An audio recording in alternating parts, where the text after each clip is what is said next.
বাচ্চা সেকেন্দার ওনার প্রজাদেরকে ডাকতে বলতেছিল, প্রজারা শুনে নাও, যেদিন আমি বাচ্চা সেকেন্দার মারা যাব, আমার এই যখন তুমি কাপড়ের মধ্যে কাপড় পরাইবা গো,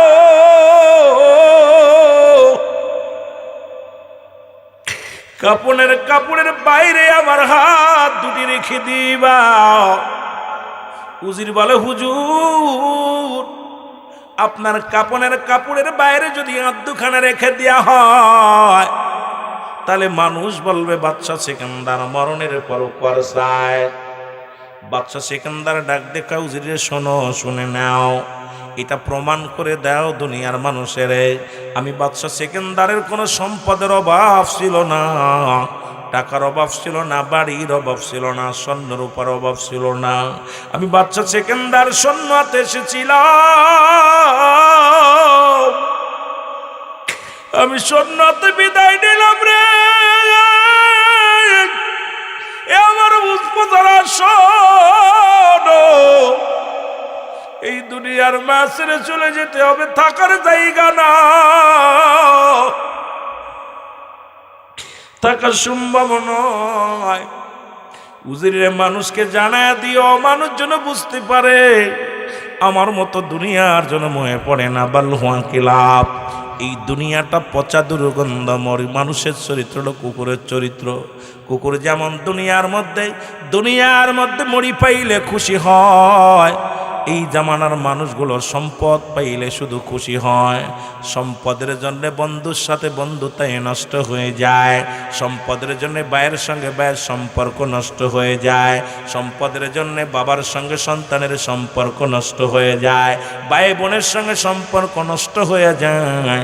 আজকে শুধু হায়ের অর্থ মীর মোশাররফ লিখলেন, হায়ের অর্থ মুসলমান কারবালার প্রান্তে অর্থ পৃথিবীর মধ্যে সব জায়গায় মুসলমান, শুনে নাও, আজকে এই দুনিয়ার মানুষগুলো সবাই আমরা অর্থলোভী হয়ে গেছি। আজকে মানুষের কাছে মানুষের কোনো দাম নাই। এই মানুষগুলো কেন হিংস্র প্রাণীর মতো হয়ে গেছে গো? এই মানুষের দিলে কোনো মায়া নাই, মানুষের দিলে কোনো অন্তরে কোনো মায়া নাই। আমার যুবক বন্ধুরা শুনে নাও, কিন্তু সে কি বোঝে না যে আমার মরা লাগবে, এই দুনিয়ার মায়া ছেড়ে চলে যেতে হবে, চিরদিন নয়। কেউ ছিল না, কেউ থাকাও সম্ভাবনায় মুসলমান। যে কথা বলতেছিলাম খেয়াল করবেন, বাদশা মুসলমান, শুনে নাও, বাদশা জুলকারনাইন মুসলমান যারা মক্কা মদিনায় গেছেন, উত্তর দিকে একটা মহকামা আছে, মহকামাটার নাম হলো আলেকজান্দ্রিয়া সিটি শহর বলা হয়। এর মধ্যে বাদশা শেখে মুসলমান বাদশা জুলকারনাইনকে শুয়ায় রাখা হয়েছে। পরে ওনার কবরের পাশে একখানা সাইনবোর্ড লাগানো আছে। উনি বলে গেলেন, দুনিয়ার মানুষ, আমার সামান্য হায়াত, এই হায়াতের জিন্দেগিতে আমি খোদার গোলামি ঠিক মতো করতে পারলাম না। তোমরা এই আমার মতো ভুল করো না, তোমরা রব্বে কারিমের গোলামি করো। যে ব্যক্তি 1600 বছর হায়াত পেয়ে বলে সামান্য হায়াত, আর আমরা আখির নবীর উম্মতের হায়াত মাত্র 60 বছর গো যুবক, 60 বছর, 50 বছর, 40 বছর, উঠতে বাঁচলেও 80 বছর। আমাদের মাননীয় মন্ত্রী উনি বেঁচে গেলেন মাত্র 80 বছর। এই তো আপনার আমার জীবন রে বন্ধু।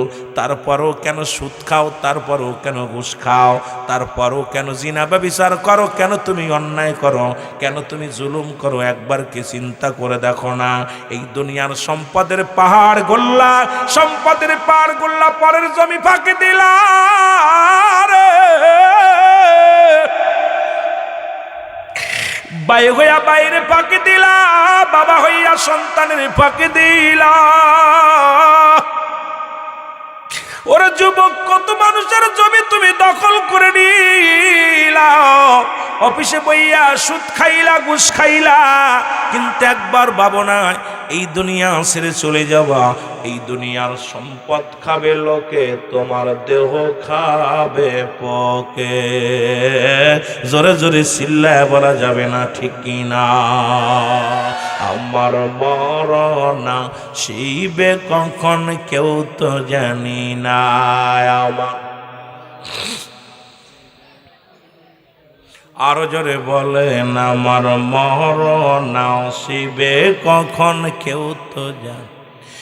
আমি চলে যাব আমায় তোমরা ভুইলা যাও না, আমি চলে যাব না, আমার মরণ আসিবে কখন কেউ তো জানি না। আমার এ দুনিয়ার মুসলমান বাবারা শোনো রে,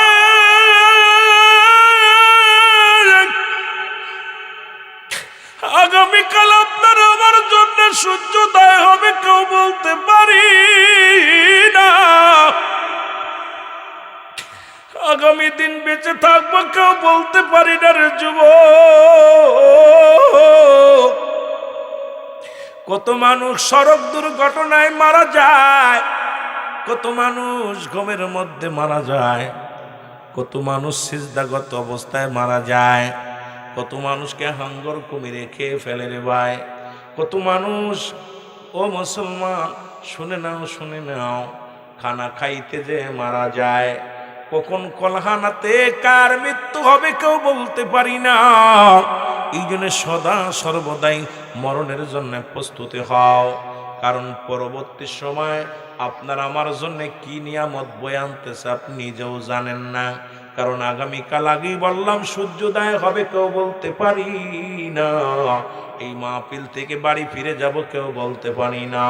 এখনই যে কোনো মুহূর্তে মালাকুল মউত আসতে পারে, ধরা পড়ে যেতে পারি, জোরে জোরে চিল্লায় বলা যাবে না, ঠিক কিনা? এ যুবক রে, তো গেল মুসলমানদের মধ্যে দুজন, কাফেরদের মধ্যে দুজন ছিল। এই পৃথিবীর মধ্যে চারজন প্রতাপশালী বাদশাহ, তার মধ্যে দুজন ছিল মুসলমান, দুজন ছিল কাফের। কাফেরদের মধ্যে একজনের নাম হলো বাদশাহ নমরুদ। আল্লাহ তাকে দুনিয়ার মধ্যে সম্পদের পাহাড় দান করেছিল। এই দুনিয়ার মধ্যে সবচাইতে নিকৃষ্ট জাতি ছিল ও আমার বাজানেরা। রব্বুল আলামিন তাকে একটা সতী সাথী নারীর ব্যবস্থা করে দিয়েছিল, কিন্তু পরিবর্তন হয় না। এই দুনিয়ার মধ্যে একজন সাধারণ কর্মচারী ছিল, এর থেকে পাহারাদার, এরপরে মুসলমান শুনে নাও হয়ে গেল উজির। এই দারওয়ান থেকে হয়ে গেল মুসলমান উজির, উজির থেকে হয়ে গেল এমপি, এমপি থেকে হয়ে গেল মন্ত্রী, মন্ত্রী হয়ে গেল প্রধানমন্ত্রী, ও মুসলমান স্বরাষ্ট্রমন্ত্রী, পররাষ্ট্রমন্ত্রী, এরপরে হয়ে গেল প্রধানমন্ত্রী। চিন্তা করে ফেরাউন, চিন্তা করে নমরুদ। মুসলমান শোনো, এই পৃথিবীর মধ্যে যেমন রাজত্ব পাওয়া যত সহজ, আল্লাহ হয় সেই তারও সহজ। এই কপাল পোড়া দুনিয়ার মধ্যে এত কিছু পাওয়া পরু রব্বে কারিমের সঙ্গে নাফরমানি করেছিল। শেষমেশ সর্বশেষে উনি খুদাই বলে দাবি করেছিল, আমি নিজেই খোদা। আমার বাবারা আমার শুনে নাও, তাকে আল্লাহ দুনিয়ার মধ্যে বাঁচায় রাখে নাই, ওকেও দুনিয়া থেকে চিরবিদায় করে দিছে। আমার বাবারা আমার শুনে নাও, আর একজন কাফের ছিল যার নাম হলো বাদশাহ বক্তা নসর।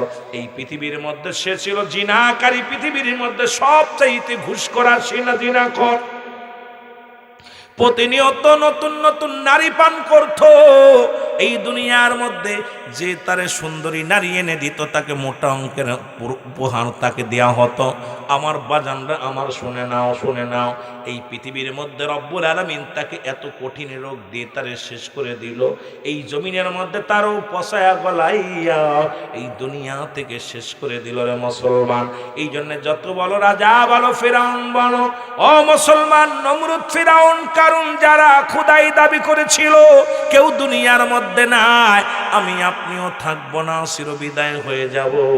এই যাওয়ার জন্য প্রস্তুতি নেওয়ার দরকার আছে কি না? আর একটু জোরে জোরে চিল্লায় বলেন, আছে কি না? মহব্বতের সঙ্গে দুরূদ শরীফ পড়েন, আল্লাহুম্মা।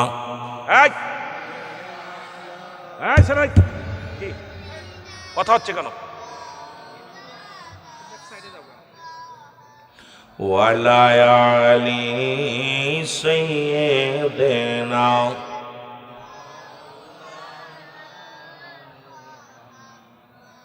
আরো জোরে বলেন, আল্লাহুম্মা ও মন ঘুমায় না রে,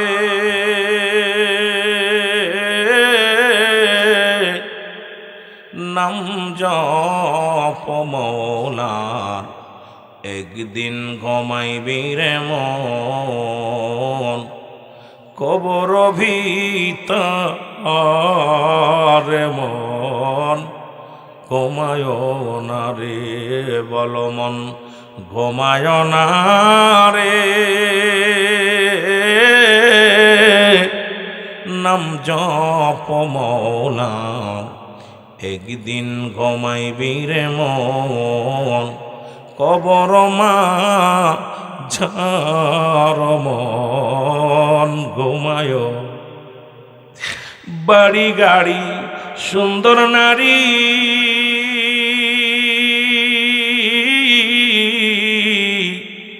ওদিন কি আর সঙ্গে পাবি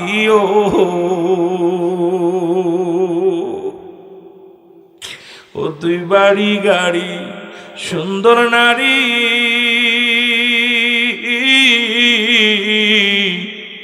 ওদিন কি আর সঙ্গে পাবি তোর সাদের দেহ খাবে ফোকে, তোর সাদের দেহ খাবে ফোকে, কেন বোঝো না রে মন ঘুমায় না রে, ও মন ঘুমায় না রে, নাম জপ মৌলার, একদিন ঘুমাইবি রে মন কবর মাঝার মন ঘুমায় না রে, ও মন ঘুমায় না রে, নাম জপ মৌলার, একদিন ঘুমাইবি রে মন কবর মাঝার মন। যাদের মায়ায় কাটাইলি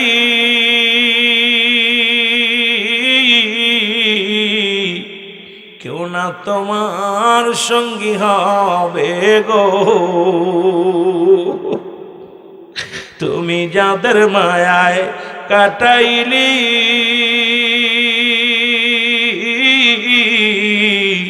কেউ না তোমার সঙ্গে হবে মন,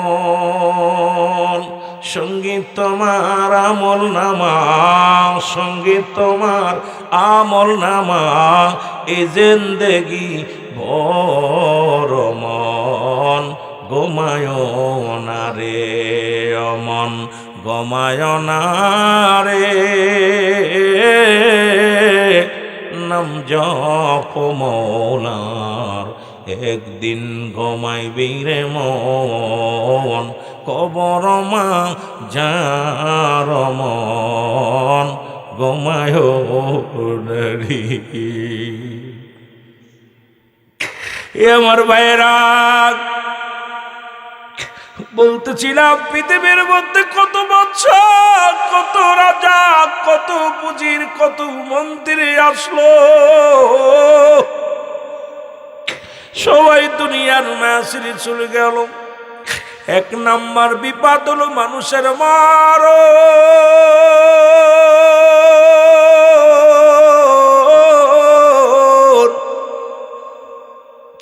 আমার বাবারা আমার বন্ধুরা আমার দিলের কান্ডা লাগা শোনো, এই মরণের হাত থেকে পালানোর কোনো পথ নাই। বাবারা আমার কথাগুলো বলতে যাইয়া অনেক লম্বা আলোচনা চলে আসে। 25 জন নবীর কথা উল্লেখ করেছে কোরআনুল কারীমের মধ্যে। আর একজন নবীর নাম যার নাম হলো মুসলমান, যার নামটা আছে কোরআনুল কারীমের মধ্যে লোকমান হেকি। উনি যখন রাস্তা দিয়ে যাইতো জঙ্গল দিয়া যাইতো, গাছে ডাকতে বলতো লোকমান তুমি আমারে নিয়ে যাও, অমুক রোগের ওষুধ ছেড়ে যাবে রে লোকমান। এরে পাহাড় নদী নালা সব পার হয়ে যাইত। লোকমান খুঁজতে লাগলো অমর হয়ে যায় কেমনে করে, কারণ সব রোগের ওষুধ যদি পাইলাম কোন সময় যেন কোন গাছটা বলে ফেলবে লোকমান রে আমাকে সঙ্গে করে নিয়ে যাও, তুমি অমরত্ব লাভ করবার মরবা না। লোকমান হাকিম জঙ্গলে জঙ্গলে পাহাড়ে নগরে ঘুরলেন, শুধু এই গাছের সন্ধানে ঘুরলেন, কিন্তু ক্লান্ত হয়ে গেলেন। ছেলেদেরকে ডাক দিয়ে বললেন, ছেলেরা রে, কত রাজা কত বাদশা কত কে আসলো দুনিয়ার মধ্যে, আমি লোকমান সময়টা কাটাইলাম এপার হইয়া ওপার দিয়া জঙ্গল নদী নালা দিয়া দুনিয়ার জিন্দেগি কাটাইলাম। এক দুনিয়া এমন কোন সবজি এমন কোন গাছ লতা পাতা পাইলাম না। আমি লোকমানকে ডেকে বলল, লোকমান আমাকে তুমি নিয়ে যাও, এটা পান করলার মরণ হবে না। তার মানে মরণ যে হবে এর মধ্যে কোনো সন্দেহ না। এ আমার ভাইয়েরা আমার বন্ধুরা আমার, সুতরাং কত রোগের ওষুধ পাইলাম রে, মরণ রোগের কোনো ওষুধ নাই। এই মরণ রোগের কোনো ওষুধ নাই, ওষুধ নাই। আমার বাবারা আমার শুনে নাও, ওই যে বললাম আমি আগেই শুরুতে বলছি, আল্লামা মুফতি আমজাদ আলী সাহেবের কিতাব, এই কিতাবের মধ্যে মুসলমান লেখা দেখলাম 70টা তাজা উটের গায়ের চামড়া জবাই না করিয়া উল্টো দিকে টান দিয়া লবণ আর মরিচ লাগা দিলে যতটুকু যন্ত্রণা হয়, এর চাইতে 70 গুণ যন্ত্রণা হলো একটা সাধারণ মৃত্যু। এখন আমরা যারা মরণকালে পায়খানা করে দিই, অনেকের কত মানুষের জানাজা পড়াইলাম, আপনাদের পীর সাহেব কেবলা আসরে মুসলমান শুনে নেন, কত মানুষের দাফন করাইছে, কত মানুষের জানাজা পড়াইছে, কত মানুষের কবর খনন করেছে রে মুসলমান, কত মানুষ মরার সময় মুসলমান, এই মৃত্যুর সময় অনেকের মুসলমান জিব্বা বাইর হয়ে গেছে রে।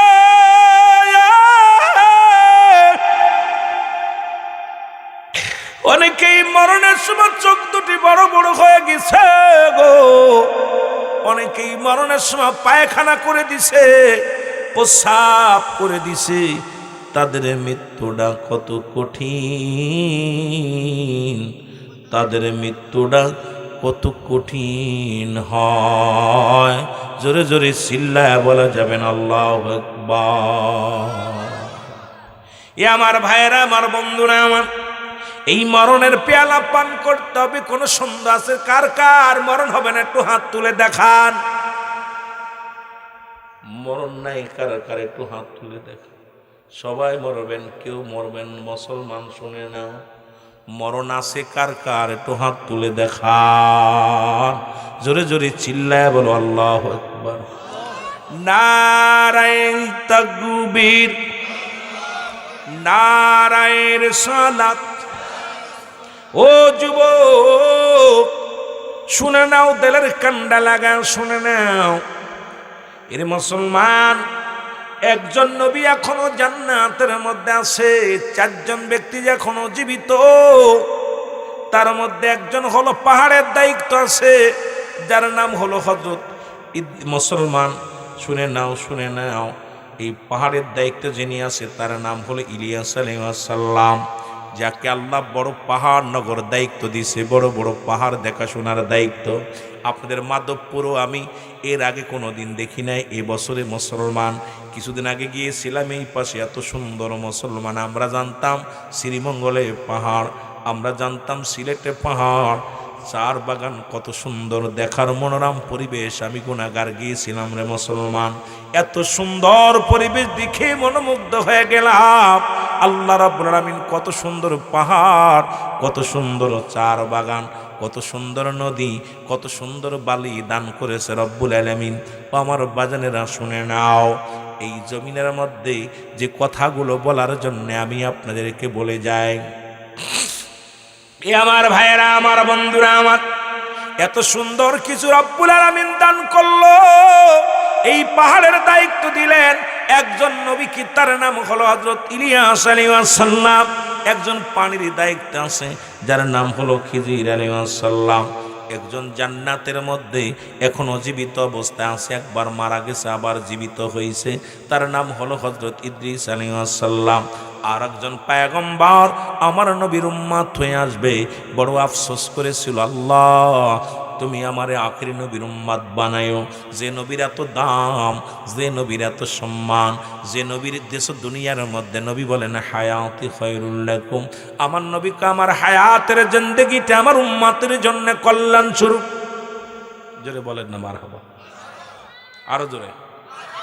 যে নবী বলেন আমার হায়াতের জিন্দেগিটা আমার উম্মতের জন্য কল্যাণ স্বরূপ গো। এখন মুনাফিকরা কয় নবীও মানুষ আমরাও মানুষ, নবীরা হলো গুনাহ থেকে মুক্ত, আমরা গুনাহে যুক্ত। যদিও নবীদের সম্মানে আমি শোনা যেতে পারবো না, তবুও বলা লাগবে যেহেতু কবর আসরের দিকে গেল, কারণ একমাত্র মুসিবতের কান্ডারি হলো আমার নবী রাহমাতাল লিল আলামিন। জোরে জোরে চিল্লায়া বলা যাবে না মারহাবা।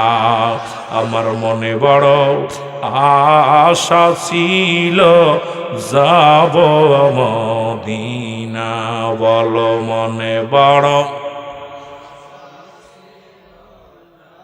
আরো জোরে জোরে বলেন আমার মনে বড় আশা ছিল যাব মদিনা।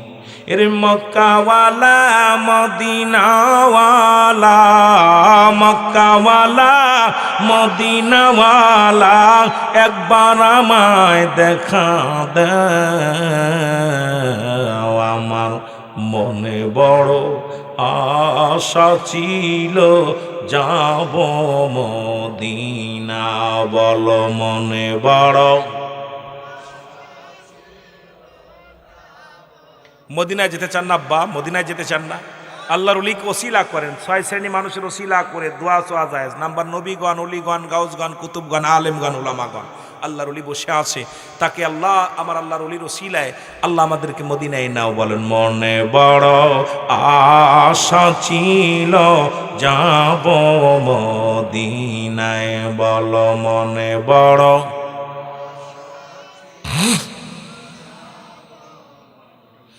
আরব সাগর পাড়ি দিব। মুকাম্মেল জোরে বলেন ঠিক কিনা? আমার বাবারা মনসুর হাল্লাদ যখন আনাল হক এই ওয়াজগুলো কত করব বাবা, এই ওয়াজগুলো করার দরকার তাসাউফ ভিত্তিক আলোচনা, কিন্তু করতে গেলে তা আমার তো সাবজেক্ট দিয়েছেন কবরে, কিন্তু এগুলো দরকার, আপনারা এগুলো তো বুঝবেন নাই, বোঝানোর দরকার। এই এলমে হুজুরি, এলমে হুসুলি, এলমে শরিয়াত, এলমে তরিকত, এই জ্ঞানগুলো অর্জন করতে হলে আমাদেরকে বসতে হবে, তাসাউফ ভিত্তিক আলোচনা করতে হবে। এই জ্ঞানের অধিকার আগুন, পানি, মাটি, বাতাস, ইসলাম, ইমান, এহসান, কালেমা, নামাজ, রোজা, হজ, যাকাত, শরিয়াত, তরিকত, হাকিকত, মারিফাত, এই জন্য এগুলো বুঝতে হলে কামেলের নিকট বসতে হবে, তার গা ঘেঁষে বসতে হবে, তার কদমে বেশি বেশি যেতে হবে। যা পর 12 বছর গোলামি করলে পশুত্ব দূর হবে, আরো 12 বছর গোলামি করলে তার ভিতর মানবতা আসবে। 3 বারং 36 বছর যদি গোলামি করা যায় তাহলে কিছু আশা করা যায়। জোরে বলেন না মারহাবা। এখন আমাদের দেশের অবস্থা হলো দূরই যে পায়া গেছি, বাপদাদার সম্পদ বাগাবাগি করে নিছি, অবস্থা খুব খারাপ। এই জন্য বাবা এই ওয়াজগুলো আমাদের আলেমরা অনেকে জানেও না। তাসাউফপন্থী, তাসাউফ কাকে বলে এইটাই যদি এখন একটা আলেমরা জিজ্ঞাসা যে ভাই 6 লতিফার ওয়াজ করেন, আমার মন বলে আমার দেশের আলেমরা সব তাকায় থাকবে, আবার লতিফ আকারে কয়, কথা বুঝেননি?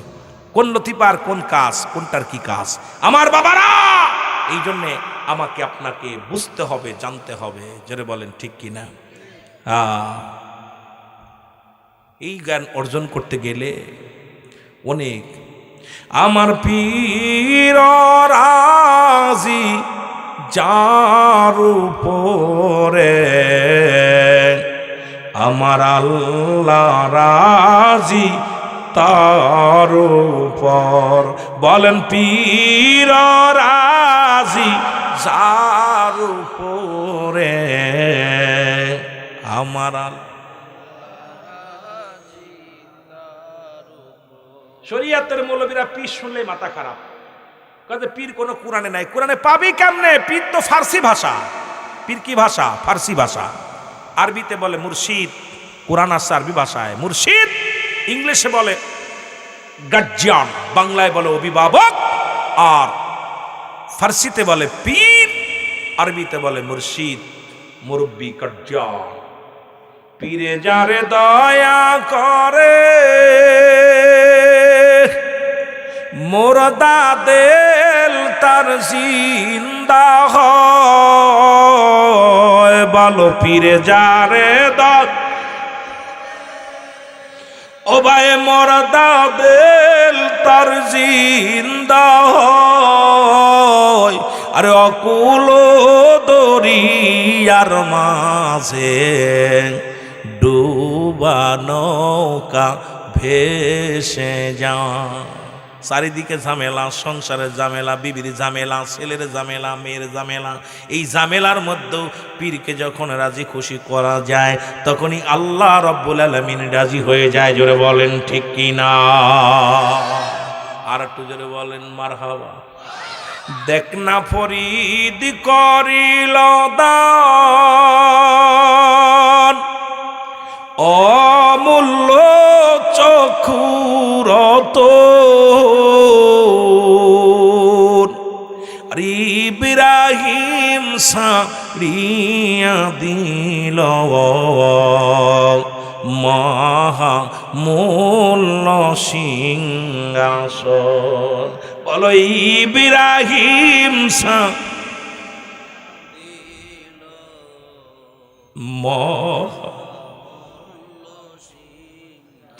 কামেলে মোকাম্মেলি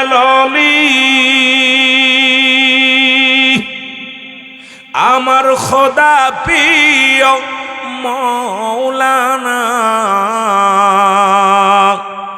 ওই কদমে নিসার হয়া জীবনটা দাও বিলিয়া। ওই কদমে নিসার হয়া জীবন দাও বিলিয়া। জোরে জোরে বলো মারহাবা। এই সমস্ত আধ্যাত্মিক কত কথাগুলো বলতে হলে আশেক মাসুকে ছাড়া ওয়াজ করে শান্তি পাওয়া যায় না। আশুকের কাছে মাসুকের সন্ধান পাওয়া যায়, কিন্তু শরিয়াতের মৌলবীদের কাছে আয়া ওয়াজ করতে গেলেই এইসব শরিয়াতের মৌলবীরা বুঝবে না। কথা বুঝেননি? যেমন শরিয়াতের বিদ্যা অর্জন করতে গেলে স্কুল কলেজে যাওয়া লাগে, মানে ফাতের প্ল্যাটফর্ম শিক্ষা করতে লাগলে এটা কামেলে মোকাম্মেলের কদমে যেতে হয়। জোরে বলেন মারহাবা। এই দুনিয়ার মুসলমান শুনে নাও, যে কথাগুলো আমি বলতেছিলাম যুবকরা শোনো গো। এই যে কথা আমি বলতেছিলাম দিলের কান্ডা লাগা শোনো। ইদ্রিস আলাইহিস সালাম মেহমান ছাড়া কোনোদিন খানা খাইতেন না, কোনোদিন মেহমান ছাড়া খানা খাইতেন না। একদিন দুদিন তিনটা দিন পার হয়ে গেল, কোনো মেহমান পায় না। ইদ্রিস আলাইহিস সালাম অনাহারে রইলেন। রব্বুল আলামিন পাগলের দেখা কষ্ট পায়। ওই যে মুসলমান, ওই পাগল আল্লাহর পাগল রে দেখে আল্লাহ নিজেই কষ্ট পায়। ডাক দে বলে, জিবরিল রে তাড়াতাড়ি যাও, তুমি আমার ইদ্রিসের মেহমান হও, মেহমান হইয়া ইদ্রিসের খানা খাওয়াও, কারণ ক্ষুধার্ত অবস্থা আছে, আমি রব্বি কারীম সহ্য করতে পারি না। আমার বাজানেরা শুনে নাও, জিবরিল আমিন মানুষের সুরত ধরে আসলেন ইদ্রিস আলাইহিস সালামের কাছে। সালাম দাস, আসসালামু আলাইকুম নবী ইদ্রিস, আমি ক্ষুধার্ত অবস্থা আছি, আমার কি মেহমানদারি করাবেন? আমি তো মেহমান খুঁজতেছি, চলো বাড়িতে চলো। কয় দিনটা তো পার হয়ে গেল, আমরা ইফতার করব, রোজা রাখবো। সারাদিন যেহেতু খাই নাই, রোজা রাখার নিয়েতে ছিলাম, দাঁড়াও মাগরিবের আজান পড়লে আমরা রোজাটা ভেঙ্গে ফেলবো। ও মুসলমান, যখন আজান পড়ে গেল ইদ্রিস আলাইহিস সালাম ইফতার করা শুরু করলো। আর মুসলমান জিবরিল আমিন তো উনি তো মানুষ নয়, ফেরেশতা, উনি তো কোনো খানা খায় না, মুখের সামনে নিয়ে বসে আছে। বিবি ডাক দে কয়, স্বামী রে আপনি কত বড় ভুল করলেন, আপনি মেহমান ছাড়া 3 দিন খানা খান না, অথচ এখন তো খানা খাইলেন, আপনার মেহমান তো খায় না, মেহমান তো খায় না। ইদ্রিস আলাইহিস সালাম বলে, ভাই আপনি কেন খান না? বলে, বেয়াদবি মাফ করবেন, আমি আসলে মানুষ নয়, আমি হলাম জিবরিল আমিন, আপনি না খেয়ে আসেন আজ 3টা দিন, রব্বি কারীম আপনাকে দেখে বড় মায়া লাগছে রে, রব্বুল আলামিন আমারে পাঠায়া দিছে মানুষের সুরত দইরা, যাতে করে আপনার খানার ব্যবস্থা করি। রে আল্লাহর বান্দা যখন আল্লাহর হয়ে যায়, ওই বান্দা না কে থাকলে আমার রব্বে কারীম কষ্ট পায় রে।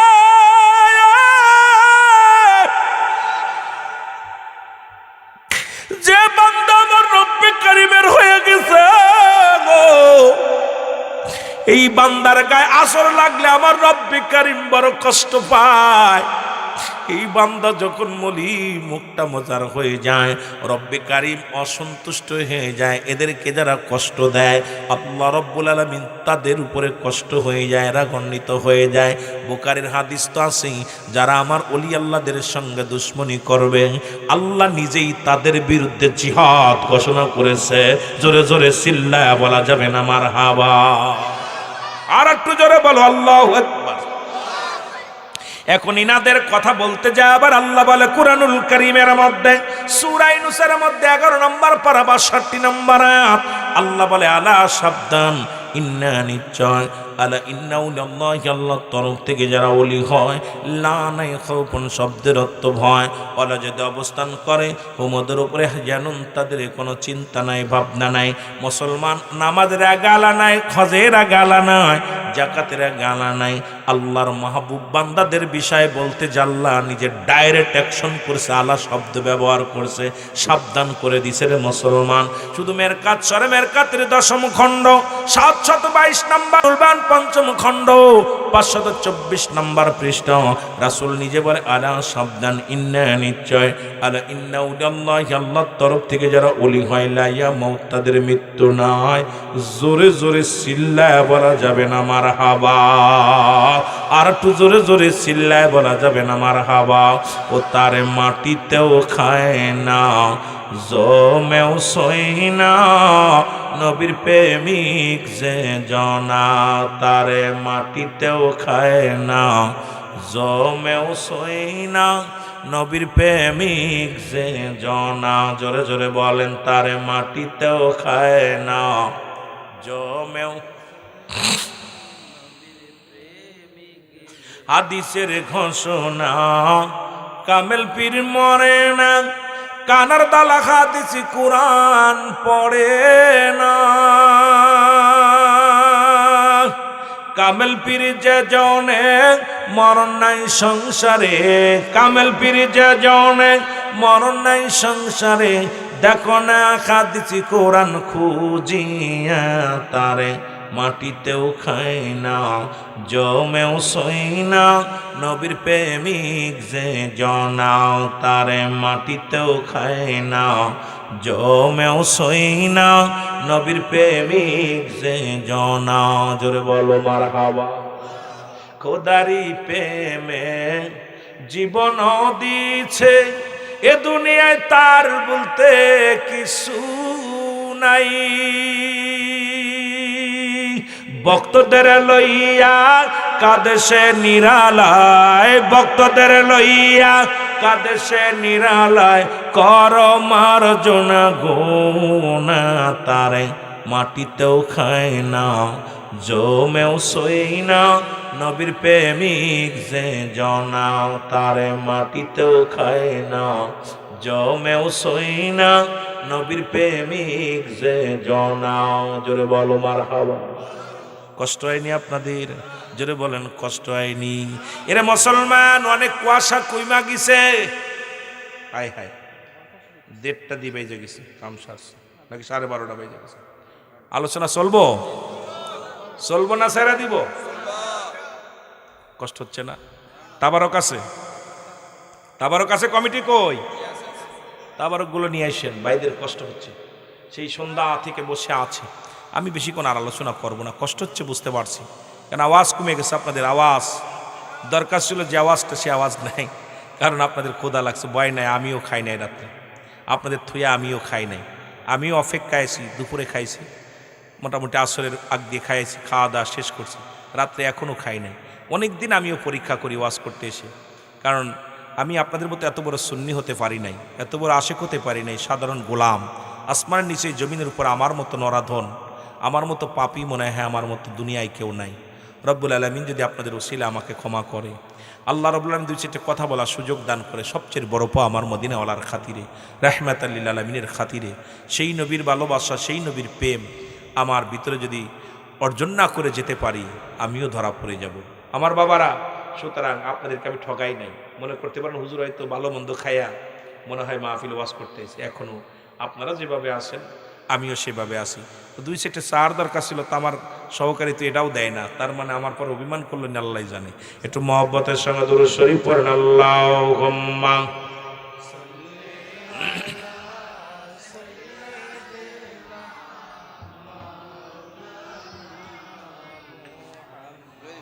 ওয়ালা আলি সাইয়্যিদিনা।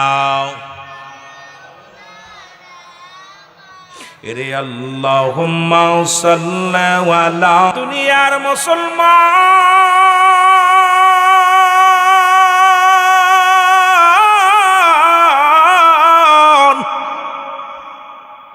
ইদ্রিস আলাইহিস সালাম বলে, ও জিবরিল, তুমি আমারে ধোঁকা দিয়ে খাওয়াইলা, আমার সাথে এখন তোমার মিতে পাতাইতে হবে, দোস্ত পাতাইতে হবে, আমার সঙ্গে এখন বন্ধুতায় পাতাইতে হবে। বলে, আমি হলাম জিবরিল, আপনি হইলেন মানুষ, কেমনে মিতে পাতাইব? আমার আল্লাহ কয় জিবরিলে, জিত আমার বন্ধুরে তুমি ধোঁকা দিছো, তাড়াতাড়ি দোস্ত পাতাও, দেরি করো না। কয় দোস্ত পাতাইলাম। এইবার আমারে এখন মারতে হবে, এখনে মারতে হবে, এরপরে জিন্দা করতে হবে, জান্নাত জাহান্নাম দেখাইতে হবে। জিবরিল আমিন কয়, হুজুর আপনার এখন মরণের সময় হয় না, আমাকে মারতেই হবে, দেরি করা যাবে না। আল্লাহ কয়, রে আজরাইল, তাড়াতাড়ি যাও, আমার বন্ধু ইদ্রিসে যাও, জানটা বাইর করে দাও, আবার জিন্দা করো, আসমান জমিনের মধ্যে সব কিছু দেখাও, জান্নাত জাহান্নামগুলো দেখাও। ইদ্রিস আলাইহিস সালামকে ইন্তেকাল করালেন, এরপরে জিন্দা করলেন, জান্নাত জাহান্নামগুলো দেখাইলেন। জান্নাতের মধ্যে যাই ইদ্রিস আলাইহিস সালাম আর আসে না, জান্নাত দেখে ইদ্রিস আলাইহিস সালাম বড় পাগল হয়ে গেলেন। ডাক দিয়ে বলে, রব্বে কারীম, তোমার জান্নাত এত সুন্দর, জান্নাতের বিবরণ আমি কি করে আজকে আমি বলবো, বর্ণনা করবো। আল্লাহ, তোমার এই জান্নাত দেখে আমার মন চায় না আর যাইতে। পিছন থেকে মুসলমান আজরাইল ডাক দেয়, জিবরিল আমিন ডাক দো, বন্ধু আসো আসো, তুমি কথা দিছো, তুমি জান্নাত দেখে চলে আসবা। একটা দড়ি আসিয়া আবার দৌড়ে চলে গেলেন জান্নাতের মধ্যে। আজরাইল মুসলমান জিবরিল কয়, বন্ধু তুমি আসো। বলে, আজরাইল, জিবরিল রে আগে বলো, মানুষের জন্ম হয় কয়বার? কয়েকবার। মানুষের মৃত্যু হয় কয়বার? কয়েকবার। মানুষকে জান্নাত জাহান্নামে দেয় কয়বার? কয়েকবার। তাহলে জানো জিবরিল, তুমি যাও, তাড়াতাড়ি যাওয়ার, আমার চিন্তা করো না, আমার জন্ম হয়েছে একবার, মরিছি একবার, আবার জান্নাত দেখেছি, জাহান্নাম দেখেছি, আমি জান্নাতে আসছি, আমি আর যাব না। কয়, বন্ধুরে তুমি তো বললা দেখেই চলে আসবো। কয়, গেছিলাম তো, বাইরে গেছি, আবার দৌড়তে চলে আইছি। তুমি যাও, তোমার পথ তুমি দেখো, আমার পথ আমারে দেখতে দাও। এই জান্নাত তুই আমি আর যাব না, দুনিয়ার জিন্দেগিতে যাব না। রব্বুল আলামিন ডাক দে বলে, ইদ্রিস,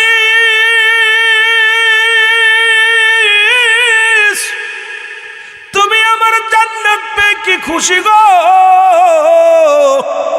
তুমি কি এই নিয়ামতগুলো পেয়ে খুশি? বলে, রব্বুল আলামিন, তোমার জান্নাত পেয়ে বড্ড খুশি হইছি, তবে একটু কষ্ট আছে, তোমার আজরাইল বুঝি আমার সাথে ভালো ব্যবহার করে না। বলে, ইদ্রিস রে কি বলতে চাও? বলে, রব্বুল আলামিন, তোমার আজরাইল আমারে কষ্ট দিছে, গায়ের যন্ত্রণা যায় নাই, আমার মৃত্যু যন্ত্রণা এখনো গা থেকে যায় নাই, প্রচন্ড কষ্ট লেগেছে। আল্লাহ আজরাইল রে, জিবরিল রে, তাড়াতাড়ি যাও, আমার বন্ধুরে জানায় তার রুহটা কেমনে নিছো। আয়েশা বলে, আসসালামু আলাইকুম ও ভাই ইদ্রিস।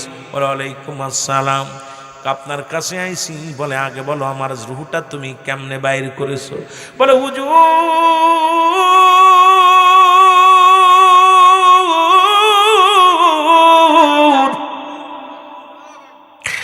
আমি আজরাইল এত বড় দানব,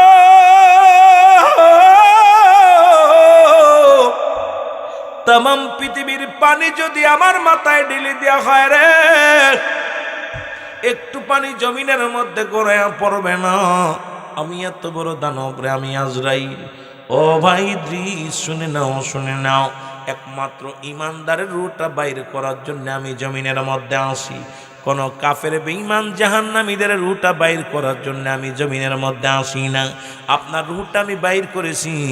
মায়ের বুকে দুধ খাইতে খাইতে সন্তান যেমনি ঘুমায়া যায়, এমনি আপনার রূহটা বাইর করেছি। আপনার মাথার উপরে শুধু হাতখানা রেখেছি, আপনাকে কোনো কষ্ট দিই নাই। ইদ্রিস আলাইহিস সালাম একটা চিৎকার দিয়ে বলে, আজরাইল,